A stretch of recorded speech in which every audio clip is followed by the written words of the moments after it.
Jung Chae-chol merupakan mantan pembalap formula pertama di Korea Selatan yang pensiun sebagai pembalap mobil dan beralih menjadi pengusaha. JC Motor terlibat skandal suap dengan petinggi komisaris kepolisian dan berencana memperluas mobil modifikasi kinerja tinggi dan bisnis trek balap. Komisaris polisi datang ke sirkuit saat itu dan aksi mereka tersebut tersengaja terekam kamera pengawas. Boster adalah sebuah kotak hitam yang berada di dalam mobil yang merekam kejadian tersebut.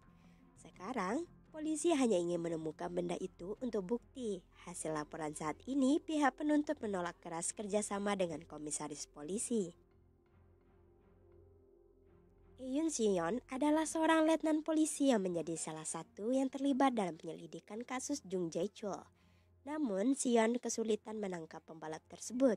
Karena kurangnya bukti, hal itu membuat Kapten Yoon menurunkan Seon menjadi tim investigasi tabrak lari dari unit investigasi regional di Badan Kepolisian Nasional. Kemudian dimutasi ke tim investigasi tabrak lari bersama Woo Sung Yoon dan Min Jae. Sun Young adalah kepala divisi lalu lintas yang andal, sedangkan Min Jae adalah polisi termuda dari divisi lalu lintas yang memiliki naluri alami dalam hal tabrakan. Dikarenakan dia bisa mengetahui kejadian sebelumnya menggunakan insting. Meski berpenampilan rambut kusut, kacamata, dan ponsel lipat, tetapi dia seorang penyelidik yang gigih, berani, dan cekatan dalam mengejar tersangka. Pada makan malam pertama mereka, tiba-tiba Min Jae membahas sebuah kecelakaan pada 3 bulan yang lalu di Jalan Cheongla. Terjadi sebuah tabrakan lari di depan stadion JC Motor. Pelaku yang mereka yakini adalah Jae-chol. Namun pada saat itu para polisi terlambat sampai di TKP dan mereka tidak bisa melakukan banyak bukti. Namun kecurigaan para polisi muncul karena tiba-tiba orang yang menjadi saksi mengubah keterangan salah lapor dan sekarang tak bisa dihubungi. Setelah itu, Seon mengajak Jaksaki menghadiri acara Jae-chol. Mereka datang hendak menggali informasi lebih dalam. Di saat perjumpaan mereka dengan Jae-chol diselingi obrolan ringan, Jaksaki diam-diam memasukkan alat sadap ke baju Jae-chol. Lalu mereka bersembunyi di dalam toilet. Mereka pun mulai mendengarkan semua pembicaraan Jae-chol. Di waktu yang bersamaan, Jae-chol sedang melakukan pertemuan dengan para staf JC Motor. Karena keterlambatannya, salah satu rekan memarahi Jae-chol karena sifatnya yang masih main-main. Tiba-tiba kekesalan para staf memuncak di saat Jae-chol menyerahkan surat perjanjian pembayaran di mana mereka semua harus mengembalikan uang yang telah dipinjamkan Jae-chol. Seketika rekannya tersebut mengungkit semua kecerobohan yang telah dilakukan Jae-chol pada JC Motor. Dia tak terima dan tak mau menandatangani karena ia tahu Jae-chol akan mempersalahgunakan uang tersebut dan berjudi dengan para mafia Italia. Mendengar hal itu, Jae-chol dengan emosi menyandra dan menjadikan umpan untuk sebuah ancaman kepada staf lainnya. Tak ada pilihan lain, para staf dengan terpaksa menandatangani surat tersebut. Tak hanya itu, aksi Seon dan Jaksaki menyadap suara Jae-chol juga ketahuan. Tapi untungnya mereka tak dihabisi karena di waktu yang bersamaan, Min Jae datang menemui Jae-chol. Min Jae tanpa basa-basi meminta keterangan Jae-chol atas sebuah laporan bahwa perusahaan asuransinya memberikan uang cukup besar kepada saksi mata tabrak lari.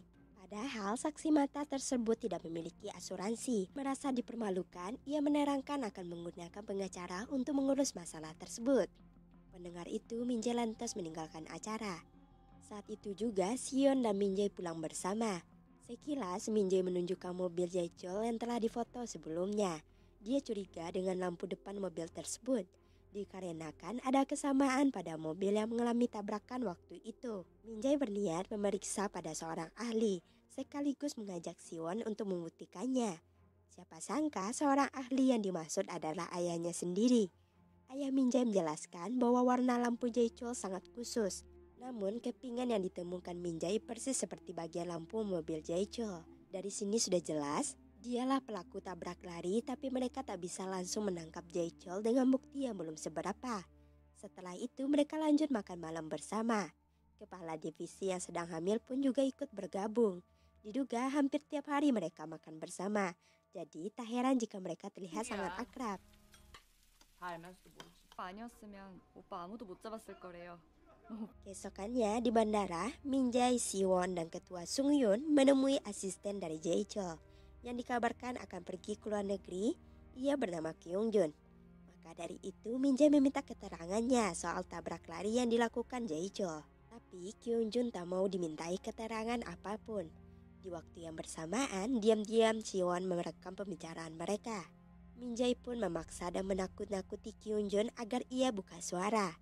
Dirasa berhasil, ia lalu menceritakan aksi penggelapan dana dengan komisaris polisi, serta menjelaskan sosok Jae Chol yang gila uang dan kekanak-kanakan. Sebelum kejadian itu, Kyung Jun sempat mengingatkan Jae Chol agar tak mengendarai mobil seperti balapan. Tapi Jae Chol tak mendengarkannya, hingga terjadilah kecelakaan tersebut. Selain itu, Kyung Jun juga memberikan mobil dengan kamera pengawas ada di arena balapan malam nanti. Setelah memberikan rekaman interogasi Kyung Jun kepada Ketua Yun, Sion bersama Jak Saki ditugaskan mengambil mobil dengan kamera pengawas di lokasi yang sudah ditentukan. Flashback saat Sion dipindahkan ke tim investigasi lalu lintas. Alasan dipindahkannya Sion bukan untuk meminta bantuan dan membantu divisi penyelidik kasus tabrak lari, melainkan hanya pengalihan karena mobil yang digunakan Jae Chol saat kejadian itu adalah mobil dengan kamera pengawas. Jika Sion dan divisi itu berhasil, maka tak hanya kasus tabrak lari saja yang rampung, kasus penggelapan dana juga. Lain tempat, Min Jae dan Ketua Sung Yun mempersiapkan penangkapan Jae Chol. Semua anggota bersiap di posisi masing-masing. Karena kekurangan anggota, Min Jae akan berjaga di terowongan sendirian. Kedua tim ini sama-sama tidak tahu melakukan operasi di waktu yang bersamaan. Di arena balapan, Jak Saki menyamar jadi pembalap. Hal ini dilakukan untuk mengulur waktu agar Sion bisa mengamankan kamera pengawas. Kali ini, Jak Saki berkesempatan untuk duel balap dengan Jae Chol. Sementara Min Jae yang berjaga di terowongan tiba-tiba didatangi oleh anak buah Jae Chol. Ingin diperiksa dan jalannya dihalangi oleh Min Jae, pria itu langsung adu jotos dengan Min Jae hingga ia tak sadarkan diri. Kembali ke arena balap, Sion menemukan mobil yang terdapat kamera pengawas. Melihat petugas keamanan meninggalkan mobil Buster tersebut, Sion pun mencuri kesempatan untuk mengambil mobil itu. Ketika balapan dimulai, aksi kejar-kejaran pun tak terelakkan. Hingga di beberapa kilometer balapan, Jak Saki mengalami kecelakaan. Waktu yang bersamaan, Jae Chol mendekatinya. Jae Chol cukup terkejut bahwa lawan balapnya adalah Jak Saki. Di saat itulah ia menyadari dirinya kecolongan. Jae Chol pun bergegas mengejar mobil Buster yang sudah berhasil dicuri oleh Sion. Aksi kejar-kejaran pun tak terelakkan. Di lain tempat, anak buah Jae Chol mendatangi dan menahan para anggota beserta Ketua Yun karena aksi mereka melanggar peraturan kelembagaan. Kali ini balapan sudah keluar jalur dan membahayakan pengemudi lainnya. Saat melintasi gang kecil, Jae Chol selewat menghantam ambulan di depannya. Di dalam ambulan itu terdapat ayah dan teman Min Jae. Sion berhasil menyelamatkan teman Min Jae, namun ayahnya tak berhasil diselamatkan. Bak mimpi buruk, Min Jae yang baru datang ke lokasi harus menyaksikan ayahnya terbakar di dalam ambulan tanpa bisa ia selamatkan. Kesedihan Min Jae berubah menjadi kemarahan saat melihat Jae Chol yang seolah tak punya hati malah memikirkan kamera pengawasnya. Tak tinggal diam, Min Jae dengan emosi menarik Jae Chol dan mencekiknya. Sontak saja Sion datang mencegah Min Jae yang semakin menggila. Setelah beberapa hari, Sion bersama Ketua Yun disidang atas operasi yang mereka lakukan di arena balap tempo hari. Mereka terancam diberhentikan dari kepolisian, tapi karena operasi itu membuahkan hasil, mereka hanya dianggap sebagai saksi. Lalu masuklah komisaris polisi yang juga ikut disidang kasus penggelapan dananya. Saat itu tiba-tiba saja ia memberikan bukti kamera pengawas dan mengakui semua tindakan kotornya tanpa membantah sedikit pun. Dengan begitu, Sion dan Ketua Yun dapat bernafas lega. Semua orang seolah tak berpihak pada Sion. Jak Saki yang ia temui pun kecewa karena dia Min Jae diskors dari kepolisian. Bukan hanya itu, bukti kasus tabrak lari yang seharusnya didapatkan Sion waktu itu juga tak ada. Di akhir percakapan, Jak Saki memberikan data yang dia dapat dari Ketua Yun yang baru-baru ini ingin dihancurkan olehnya. Di markas GC Motor terbongkarlah jika Jae Chol bekerja sama dengan Ketua Yun untuk menghilangkan bukti sehingga ia tak dapat dipenjarakan.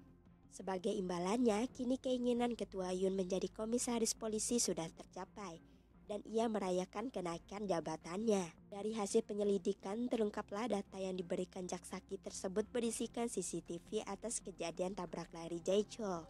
Ternyata Ketua Yun sudah mengedit video tersebut agar Jae Chol terhindar dari hukuman.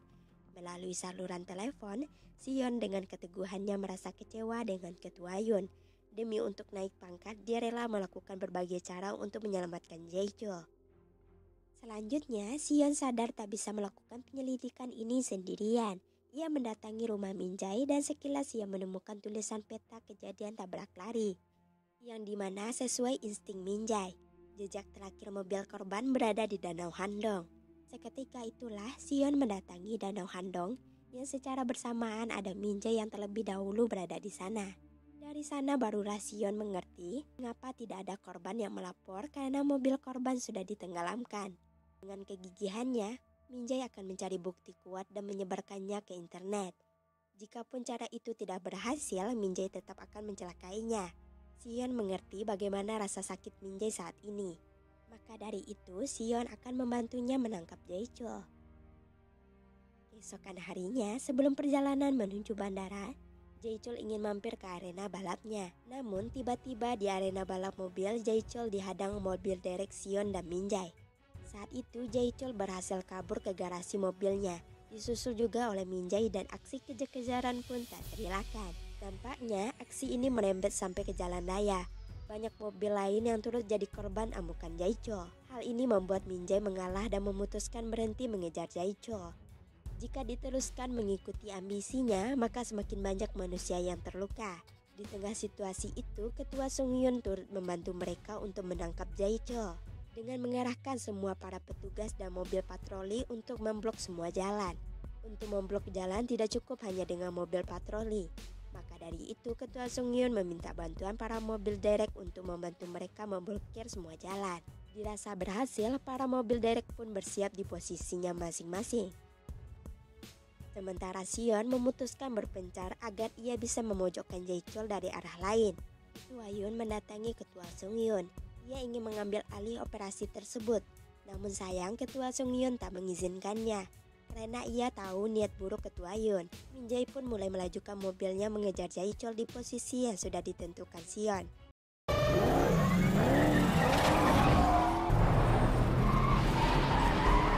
Tanpa aba-aba, Sion menembak ban mobil Jae-chul. Melihat itu, Min-jae pun mengambil kesempatan untuk menabrak mobil Jae-chul dan saling menjatuhkan mobil ke arena balap. Jae-chul dan Min-jae selamat, namun adu jotos antara mereka pun tak terelakkan. Min-jae merasa sudah berhasil membuat Jae-chul untuk dipenjarakan. Namun berita buruk terjadi ketika jaksa Kim mengabarkan bahwa Kyung-jun mengaku kepada seluruh media bahwa dirinya pelaku tabrak lari tersebut. Sekarang mereka tak bisa melakukan apa-apa pada Jae-chul. Merasa kecewa dan tak tahu harus berbuat apa, tak berapa lama helikopter beserta juru tembak tiba-tiba menodongkan fluid ke arah Min-jae. Namun Min-jae berhasil diselamatkan oleh Sion. Melihat Sion yang terluka, Min-jae semakin geram dan kembali mengejar Jae-chul. Suasana menjadi semakin tegang, di mana Min-jae berhasil mencegah Jae-chul dan menodong senjata tepat di kepalanya. Tak tinggal diam, Jae-chul lebih dulu menusuk Min-jae. Dengan tenaga yang tersisa, Min-jae memorgol tangannya berserta tangan Jae-chul. Karena mencoba membunuh seorang polisi tanpa surat perintah, maka dengan begitu Jae-chul bisa dipenjarakan. Para polisi yang baru sampai turut menjadi saksi atas tindakan yang dilakukan Jae-chul. Beberapa bulan kemudian, Sion menyaksikan berita mobil korban yang telah ditemukan di Danau Handong. Terungkap bahwa mayat korban disembunyikan di dalam bagasi. Atas hal itu, bandit Jae-chul dikenakan pasal berlapis atas perbuatannya. Usut punya usut, Sion ternyata pergi menemui Min-jae. Sion yang baru naik jabatan dan memiliki departemen baru menceritakan sebuah tabrak lari kepada Min-jae dan meminta bantuannya. Setelah melihat bukti yang diberikan kepadanya, Min-jae pun setuju membantu Sion.